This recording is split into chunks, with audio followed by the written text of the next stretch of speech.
Today marks my very first day in Seoul.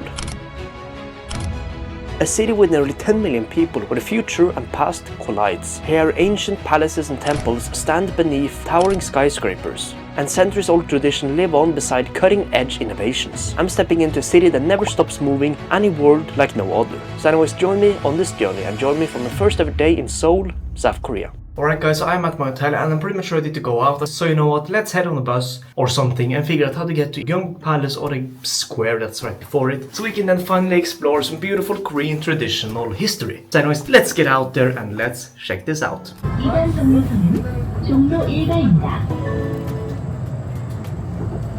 Alright guys, I took the bus that with the numbers 720 on it and I just arrived at Gwanghwamun Square, and over there we have the temples, guys. Look at that. Alright, so I've connected up my microphones. Hopefully the audio is a bit better, but there are lots of noises around. Over here we have the statue of King Sejong. King Sejong, it says that on the front right there. And right over there we have Gyeongbokgung Palace. Here we have it, guys.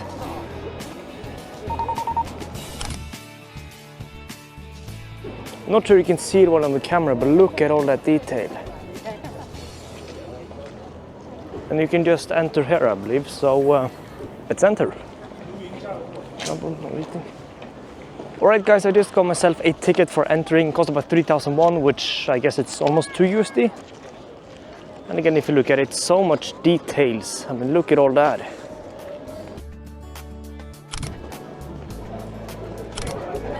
We have the actual Gyeongbokgung temple, and then right over there we have, you can see it in the distance, we have the other thing I want to see later, which is the National Folk Museum, I think it's called. Wow, this is stunning. It's really cool, seriously, this is some of the most unbelievable things I've seen.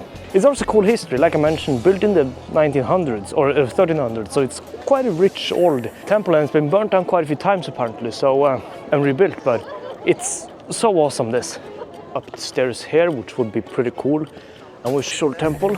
Yeah, look at this, guys. The sun might be a bit in the way, but wow.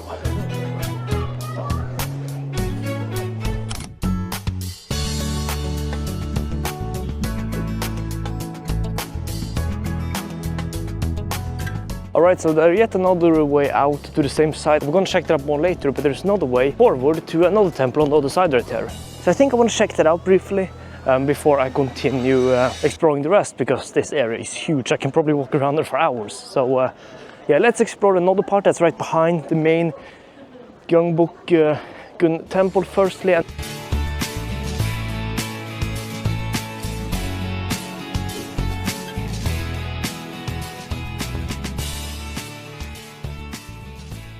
So we have a little entrance thing right here, which I can walk through. I mean, it says nothing else. Look at all that.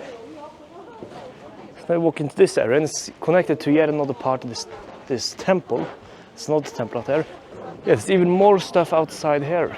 Oh, here we have the river temple. And it is frozen, I believe. Yeah. So here we have a mock-up of it.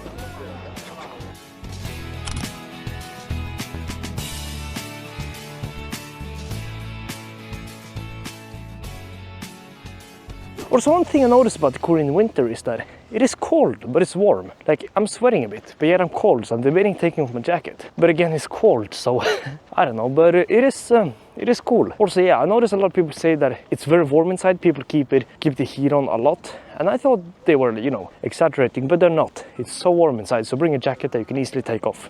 I also want to show something cool. This part of the temple is pretty cool. It's a bit back towards the right side of everything, of the main Gyeongbokgung area. And there's almost no one here. There's a few people over, you know, right in front of me, technically behind me now. But it's pretty quiet and you get to explore so much by yourself.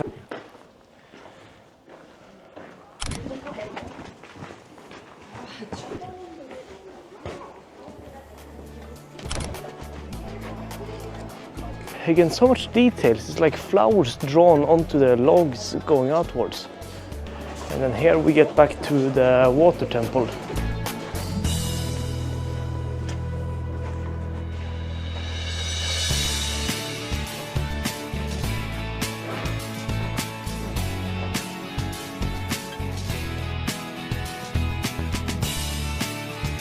There's something here which I have no idea what it is, and I'm not even going to bother trying to figure it out. I also like the amount of different styles you have in the temples. Mostly some Chinese writing, because back in the day, before Hangul was invented, thanks to Sejong, they used the Chinese alphabet. I'm kind of walking in circles. I'm pretty sure I've been right here earlier. However, so much to see, so although I think I've seen that already, I walked around a new corner, saw some new things I hadn't seen or explored, and then suddenly I'm back at where I was. And it's the same with where I'm walking out now, I think. Yeah, right here. Oh, look at that.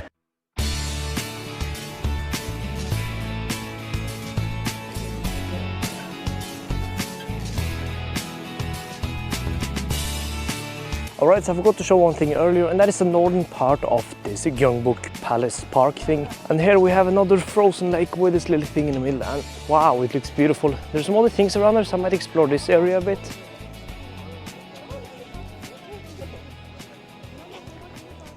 Now there is a bridge over here, but it seems like that's been closed off for now. Maybe it's the season, I don't know. But right behind it, or over here, we have something that resembles the Hanok villages.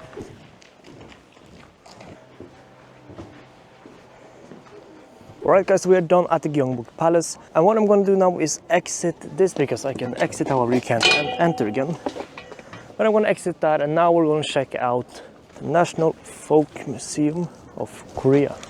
Alright guys, I've just entered the National Folk Museum of Korea, and we have one of the main things right here. And we also have some other buildings around there in obviously a traditional Korean style. So we have an exhibit gallery to the left, an auditorium, and then a children's museum, and a walk down memory lane to the right. And I think I want to check out the gallery perhaps first, and that is in the building that's to the left right here. So anyways, let's enter that and check that out.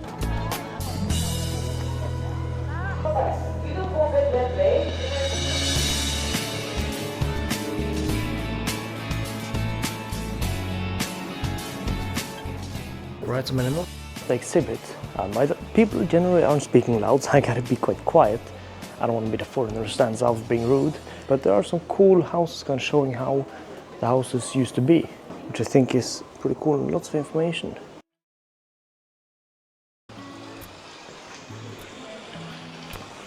So you get to see the inside of the houses. This is what, you know, house looked like where people lived before. Now we're in the seasonal section, so all these are like items dedicated for a specific season, I think. But we have some snow gear, which is pretty cool. Wow.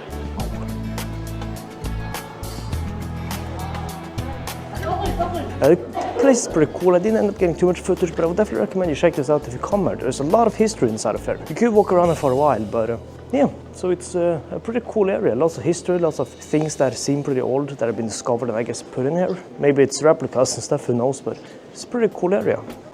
And there are even more things like this exhibit, Korean Life Passage.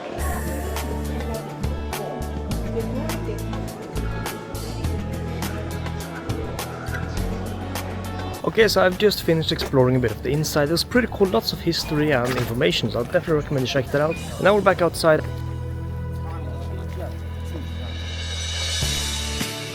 Right, so I've just exited the National Folk Museum of Korea, and I quite like how everything is still built into everything else. So we have the wall kind of right next to the road, which is pretty cool. Some more temples over there. And it's just kind of cool because when driving past you get a sense of history while still being in quite a modern city.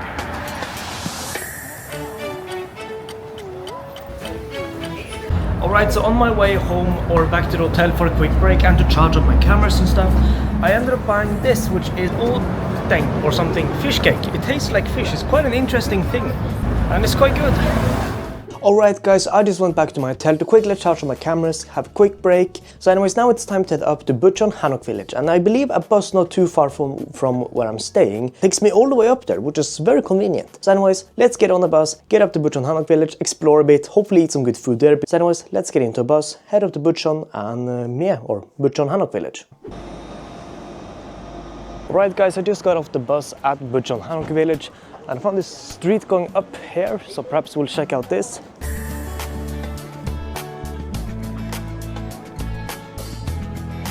Right, Right, so I'm walking up the street and on one of those guys' jackets, instead hours of restriction is between 17:00 until 11 in the morning, I think. And if you break those, you will obviously have to pay. Yeah, visiting hours, 10 to 17. You can see it, but there you have Seoul Tower. Wow. You have kind of a nice view of the city. Oh, not particularly a nice view of the city, but a view. Now, right now I'm actually just following a complete random road that someone else took. So I'm not sure if this is the main part of it or not, but wow, look at this. I really love to see all the roofs of all the houses. Quite cool.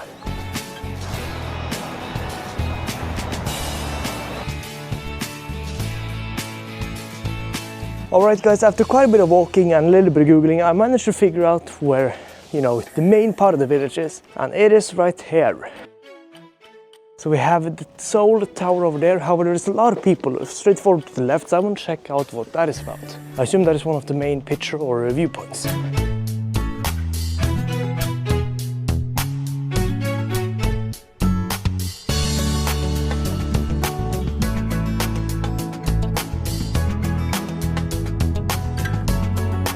Another very pretty view of the Seoul Tower.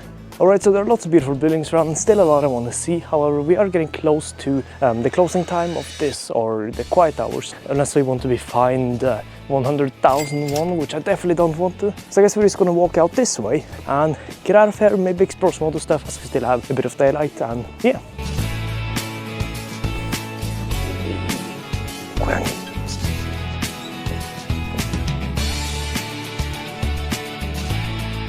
Cat joining us for our walk down the roads of Bukchon.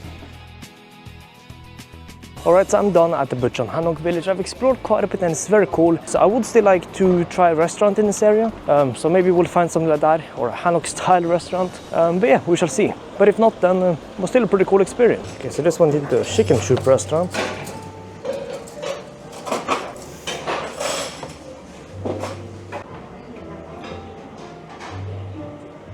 I've eaten some of it, and apparently the inside of the chicken is filled with rice and other stuff, so that's pretty cool. It's very delicious so far. Also some kimchi, and I'm not sure what this is, but yeah. Alright guys, I am done eating at this restaurant. Very good food, very good chicken, something soup. It was quite surprising. It was a whole chicken inside a bowl with broth all around and stuff like that. And inside the chicken you had rice and some type of Asian ginger, but it was very delicious. About 19,000 won, which I think is $7 or $8 US. No, it's more, it's 15 or something like that. So it's very convenient. Highly recommend them, as it is very good. They also had quite a bit of other food. The portions are pretty decent too, so I guess for the price it is definitely worth the money. And I was quite hungry, so it was very good. Ah yes, this is what I tried. Korean ginseng chicken soup, and ginseng, that's the ginger thing.